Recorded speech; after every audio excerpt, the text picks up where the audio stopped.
छत्तीसगढ़ की कहानी सुनेंगे, लेकिन ये कहानी राजाओं की नहीं बल्कि खदानों, कारखानों और चिमनियों की है। हमारे पास सोर्स के तौर पर एक बहुत डिटेल्ड वीडियो लेक्चर है जो हमें इस पूरे सफर पर लेकर जाएगा। बिल्कुल, और ये कहानी है कि कैसे एक जमीन जिसके अंदर लोहा, कोयला, बॉक्साइट मतलब सब कुछ छिपा था, उसने अपनी किस्मत को औद्योगिकरण की आग में तपाया। हाँ, तो आज हम यही समझने की कोशिश करेंगे कि छत्तीसगढ़ का ये जो इंडस्ट्रियल डीएनए है वो आखिर है क्या, कहानी कहाँ से शुरू हुई और आज कहाँ खड़ी है। तो चलिए शुरू करते हैं। चलिए इस कहानी की पहली परत खोलते हैं।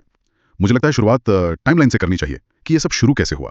सोर्स में बहुत सी तारीखें हैं, लेकिन कुछ मोड़ ऐसे हैं जिन्होंने पूरी कहानी ही बदल दी। हाँ, कुछ मील के पत्थर हैं। तो सब कुछ शुरू होता है 1892 में राजनांदगांव की सीपी मिल से, जो बाद में बीएनसी मिल कहलाई। और यहीं पर एक बहुत दिलचस्प बात छिपी है। आमतौर पे हम क्या सोचते हैं कि पहले इंफ्रास्ट्रक्चर बनता है, जैसे सड़कें, रेलवे। हाँ, और फिर उद्योग आते हैं। पर यहाँ कहानी उल्टी थी। सोर्स बताता है कि इस कॉटन मिल तक कच्चा माल पहुंचाने के लिए ही 1888 में नागपुर से राजनांदगांव तक छत्तीसगढ़ की पहली ट्रेन लाइन बिछाई गई थी। एक मिनट, ये तो कमाल की बात है। मतलब उद्योग ने अपने लिए रास्ता खुद बनाया, एक कॉटन मिल लगाने के लिए पूरी की पूरी रेलवे लाइन बिछा दी गई। सही पकड़ा, उद्योग यहाँ विकास को खींच कर लाया, न कि विकास के पीछे पीछे आया। वाह, ये तो दिखाता है कि उस वक्त उद्योग कितनी बड़ी प्राथमिकता थी। बिल्कुल।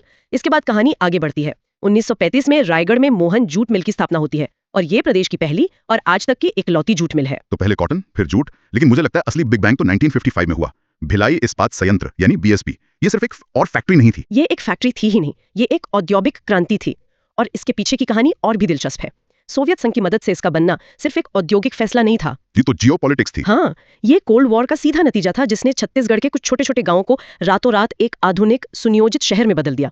ये दिखाता है कि कैसे ग्लोबल पॉलिटिक्स जमीन पर लोगों की जिंदगी और शहरों का नक्शा बना देती है। और इसने सिर्फ चेहरा ही नहीं, पूरे डेमोग्राफिक्स को बदल दिया। देश के कोने कोने से इंजीनियर्स, मजदूर सब आकर भिलाई में बसे।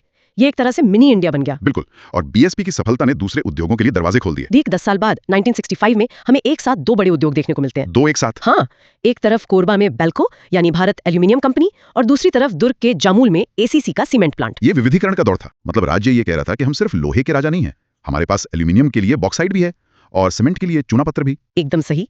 और फिर इस पूरी मशीन को चलाने के लिए जो ऊर्जा चाहिए थी, उसके लिए 1985 में SCCL यानी साउथ ईस्टर्न कोल फील्ड्स लिमिटेड का गठन हुआ। तो ये टाइमलाइन एक साफ तस्वीर दिखाती है। लोहा मिला, स्टील प्लांट लगा, बॉक्साइट मिला, एल्यूमिनियम प्लांट, चूना पत्थर मिला तो सीमेंट उद्योग, और इस सब को चलाने वाला कोयला मिला तो ऊर्जा और खनन का केंद्र बन गया। हर संसाधन ने अपने उद्योग को जन्म दिया। और यही वो नींव है जिस पर आज का छत्तीसगढ़ खड़ा है। तो चलिए इनमें से सबसे बड़ा नाम भिलाई स्टील प्लांट से ही शुरू करते हैं। बीएसपी की विशालता का अंदाजा इसी बात से लगाइए कि ये सेल यानी steel authority of India limited के कुल स्टील उत्पादन का 15% अकेले पैदा करता है। 15%? हाँ, बस एक प्लांट। और इसके प्रदर्शन के लिए इसे 11 बार प्रधानमंत्री ट्रॉफी मिल चुकी है, जो अपने आप में एक रिकॉर्ड है। आपने शुरू में सोवियत संघ के सहयोग का जिक्र किया था। सोर्स में एक और प्यारा सा तथ्य है कि इसी दोस्ती की याद में भिलाई में मैत्री बाग बनाया गया। हाँ, ये सिर्फ एक उद्योग नहीं बल्कि दो देशों के रिश्ते का प्रतीक भी है। और इसकी सफलता का राज क्या है? इसकी लोकेशन, बेहतरीन प्लानिंग। बीएसपी कच्चे माल के स्रोतों के ठीक बीच में है। उसे लौ अयस्क पहले दली राजहरा की खदानों से मिलता था, अब कांकेर के रावघाट से। अच्छा। कोयला उसे कोरबा की खदानों से मिलता है, और चूना पत्थर दुर्ग की नंदिनी खदानों से। मतलब एक पूरा आत्मनिर्भर इकोसिस्टम। खदान से कच्चा माल निकला और सीधा फैक्ट्री में। इससे ट्रांसपोर्ट का खर्च और समय दोनों बचता है। बिल्कुल। अब इसी इकोसिस्टम के दूसरे हिस्से पर आते हैं, कोयला और बिजली। यहाँ दो बड़े खिलाड़ी हैं, एक SCCL जो कोयला निकालता है, और दूसरा NTPC जो उस कोयले से बिजली बनाता है। सही।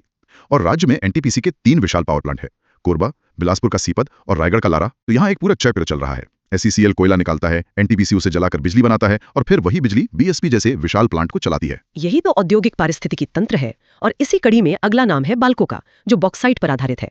1965 में कोरबा में इसकी स्थापना भी रूस और हंगरी के तकनीकी सहयोग से हुई थी। लेकिन बाल्को की कहानी थोड़ी अलग है ना? हाँ, बाल्को की कहानी सिर्फ एल्यूमिनियम बनाने की नहीं है, ये भारत की बदलती आर्थिक सोच की भी कहानी है। आप इसके निजीकरण की बात कर रही हैं। 2001 में जब इसका 51% हिस्सा स्टरलाइट कंपनी को बेच दिया गया। हाँ, ये एक बहुत बड़ा बदलाव था। एक सरकारी कंपनी का पब्लिक प्राइवेट पार्टनरशिप यानी PPP मॉडल में बदलना। ये दिखाता है कि कैसे 90 के दशक के आर्थिक सुधारों का असर जमीन पर दिख रहा था। मतलब ये सिर्फ मालिकाना हक का बदलाव नहीं था? नहीं, ये काम करने के तरीके, कुशलता और मुनाफे को लेकर पूरे नजरिए का बदलाव था। तो लोहा हो गया, एल्यूमिनियम हो गया, अब खनिजों की इस तिकड़ी में तीसरा और बहुत महत्वपूर्ण उद्योग है सीमेंट का। अक्सर छत्तीसगढ़ को सीमेंट का हब कहा जाता है। और कहा भी जाना चाहिए। ऐसा क्यों? मतलब इसके पीछे क्या कारण है? इसका सीधा कारण है वहां मिलने वाला उच्च गुणवत्ता का चूना पत्थर। जहां कच्चा माल वहीं उद्योग। सीमेंट इंडस्ट्रीज का सबसे सटीक उदाहरण है। और शायद इसीलिए बलौदा बाजार को सीमेंट हब कहते हैं। यूं ही नहीं कहते, वहां 6 से ज्यादा बड़े सीमेंट प्लांट हैं, और इसकी शुरुआत भी 1965 में दुर्ग के जामुल में लगे ACC प्लांट से हुई थी। तो वो एक दशक 1955 से 1965 छत्तीसगढ़ के लिए सुनहरा दशक था। BSP, बाल्को, ACC सब एक ही दशक में। कमाल है। हाँ, ये तो हुई भारी उद्योगों की बात। लेकिन छत्तीसगढ़ की कहानी सिर्फ खदानों और बड़ी मशीनों की नहीं है। यहाँ के जंगलों में भी तो एक पूरी अर्थव्यवस्था सांस लेती है। बिल्कुल। जैसे कत्था उद्योग जो खैर के पेड़ से बनता है, और इसका सीधा संबंध खैरवाड़ जनजाति से है। अच्छा, ये कनेक्शन बहुत महत्वपूर्ण है ना? हाँ, बहुत। ये दिखाता है कि उद्योग का मतलब सिर्फ बड़ी कंपनियां नहीं होता। ये स्थानीय समुदायों, उनके पारंपरिक ज्ञान और प्रकृति के साथ उनके रिश्ते पर भी आधारित हो सकता है। खैरवाड़ जनजाति सदियों से ये काम करती आ रही है। उद्योग ने बस उसे एक संगठित रूप दिया है। सोर्स में कुछ और भी ऐसे ही अनोखे उत्पादों का जिक्र है, जैसे तेंदुपत्ता, जिससे बीड़ी बनती है। मुझे ये जानकर हैरानी हुई कि देश का लगभग 17% तेंदुपत्ता छत्तीसगढ़ से आता है। और दिया सलाई उद्योग, हाँ, जिसने बिलासपुर को छत्तीसगढ़ का शिवाकाशी बना दिया। और हम विश्व प्रसिद्ध कोसा सिल्क को कैसे भूल सकते हैं, विशेषकर जांजगीर चांपा का क्षेत्र।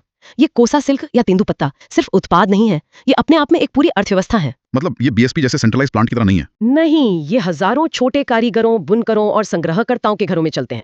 ये छत्तीसगढ़ की उस अनौपचारिक अर्थव्यवस्था की रीढ़ है जो अक्सर बड़े उद्योगों की छाया में छिप जाती है। वाह, मतलब एक तरफ विशालकाय प्लांट्स हैं जो हजारों लोगों को एक जगह नौकरी देते हैं, और दूसरी तरफ ये वन आधारित उद्योग हैं जो लाखों लोगों को उनके अपने घरों और गांवों में रोजगार देते हैं। एकदम सही। ये विविधता ही इस राज्य की असली औद्योगिक ताकत है। चलिए अब उस उद्योग पर वापस चलते हैं जिसने इस पूरी कहानी की नींव रखी थी, कृषि आधारित उद्योग। हम बात कर रहे हैं 1892 की बीएनसी कॉटन मिल की। वो सिर्फ एक मिल नहीं थी, वो एक ऐतिहासिक मील का पत्थर थी। जैसा हमने शुरू में बात की, उसी के लिए पहली रेलवे लाइन आई। लेकिन इसका एक और पहलू भी है, ये सिर्फ उत्पादन का ही नहीं बल्कि संघर्ष का भी केंद्र बनी। हाँ बिल्कुल, सोर्स में इसका जिक्र है। इसी मिल में ठाकुर प्यारेलाल सिंह के नेतृत्व में 1920, 1924 और 1937 में 3 बड़े मजदूर आंदोलन हुए।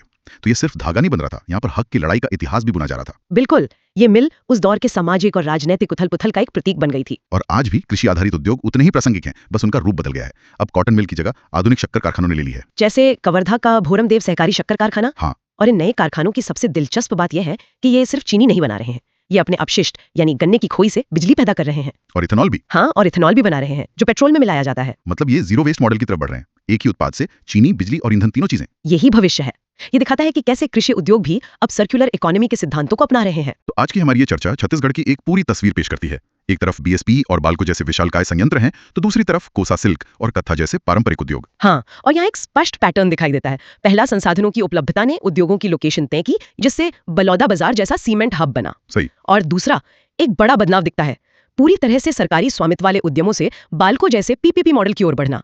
ये पिछले कुछ दशकों में हुए आर्थिक और वैचारिक बदलाव की कहानी कहता है। तो ये सिर्फ फैक्ट्रियों की कहानी नहीं है, ये बदलती अर्थव्यवस्था, बदलती नीतियों और बदलते भारत की कहानी है जो छत्तीसगढ़ में झलकती है। और अगर भविष्य की ओर देखें तो सोर्स में कोंडागांव में मक्के से इथेनॉल बनाने वाले एक संयंत्र का भी उल्लेख है। ये शक्कर कारखानों वाले मॉडल को एक कदम और आगे ले जाता है। अच्छा। हाँ, ये एक ऐसे भविष्य की ओर इशारा करता है जहां उद्योग केवल खनिज निकालने पर ही नहीं बल्कि नवीकरणीय और कृषि आधारित उद्यमों पर भी केंद्रित हो सकते हैं। तो सोचने वाली बात यह है कि अगले 50 वर्षों में छत्तीसगढ़ का औद्योगिक नक्शा कैसे बदल सकता है? बिल्कुल, क्या राज्य अपनी खनिज आधारित पहचान से आगे बढ़कर जैव ईंधन और मूल्यवर्धित कृषि की एक नई पहचान बनाएगा? यही सबसे बड़ा सवाल है।